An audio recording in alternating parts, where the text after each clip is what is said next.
Ce n'est pas seulement pour le motif exposé hier, à savoir que les grâces reçues dans la contemplation sont inexprimables, quel que soit le langage qu'on utilise, que la sagesse mystique s'appelle secrète, et l'est en réalité. C'est encore parce qu'elle a la propriété de cacher l'âme en soi.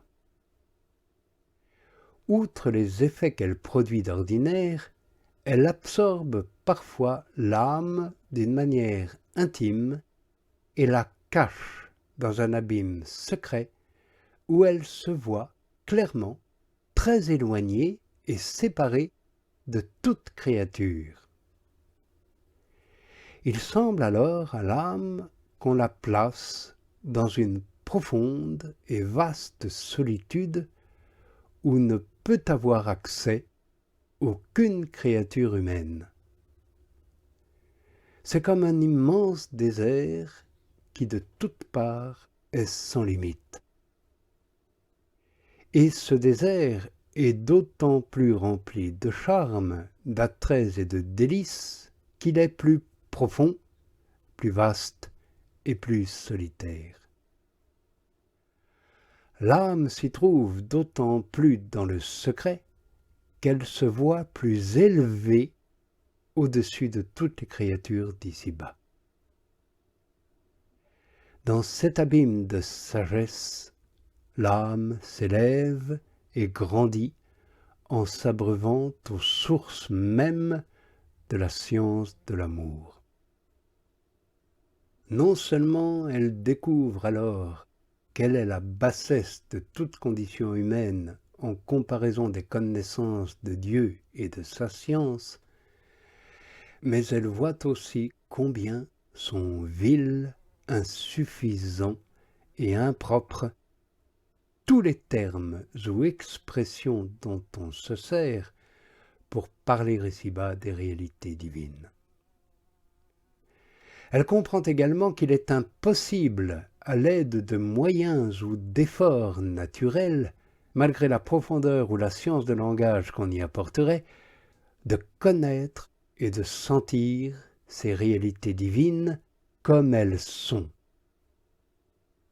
Il faut pour cela que l'âme soit éclairée par la lumière de cette théologie mystique dont nous parlons. C'est au milieu de ces splendeurs que l'âme voit cette vérité qu'on ne saurait imaginer et encore moins expliquer dans un langage humain et commun. Aussi est-ce avec raison qu'elle l'appelle secrète. La divine contemplation possède cette propriété d'être secrète et de dépasser notre capacité ordinaire, non seulement parce qu'elle est surnaturelle, mais encore parce qu'elle est la voie qui conduit l'âme aux perfections de l'union avec Dieu. Or, ces perfections ne sont pas connues humainement. Il faut aller à elle en ne sachant rien humainement et en ignorant tout divinement. D'après le langage mystique dont nous nous servons présentement, les réalités et les perfections divines ne sont pas connues et comprises telles qu'elles sont quand on les cherche et qu'on s'y exerce, mais seulement quand on les a déjà trouvées et qu'on en a l'expérience.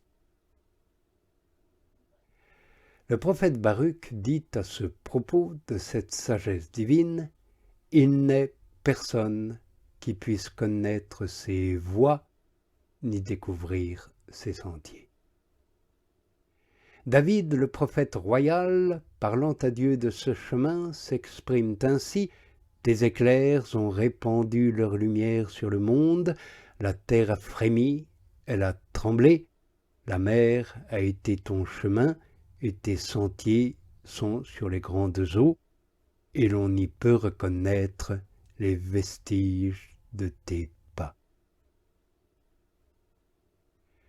Toutes ces paroles s'appliquent spirituellement au sujet dont nous nous occupons. Car la lumière que les éclairs de Dieu projettent sur la terre signifie la lumière que cette divine contemplation répand dans les puissances de l'âme. Le frémissement et le tremblement de la terre signifient la purification douloureuse que l'âme subit alors.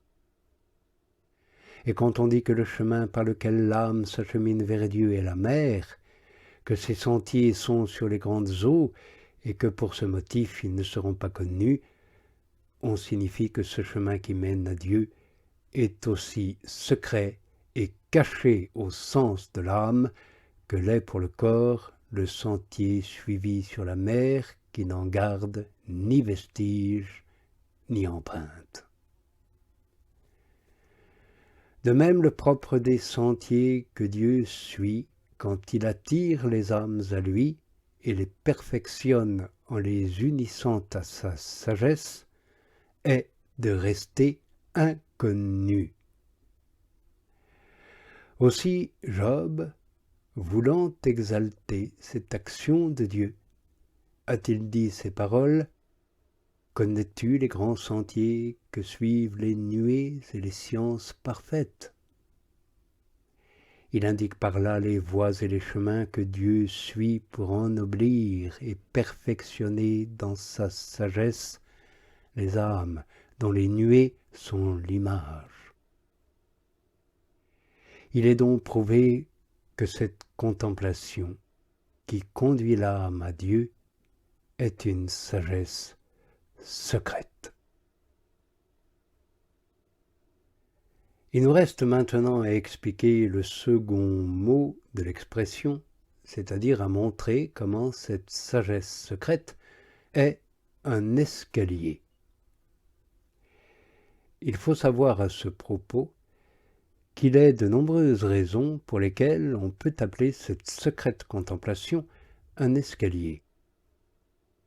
Tout d'abord, de même que l'échelle sert à monter et à escalader une forteresse pour s'emparer des biens, des richesses et de tous les trésors qui s'y trouvent, de même cette secrète contemplation sert à l'âme, sans qu'elle sache comment, à monter jusqu'à la connaissance et à la possession des richesses et des trésors célestes.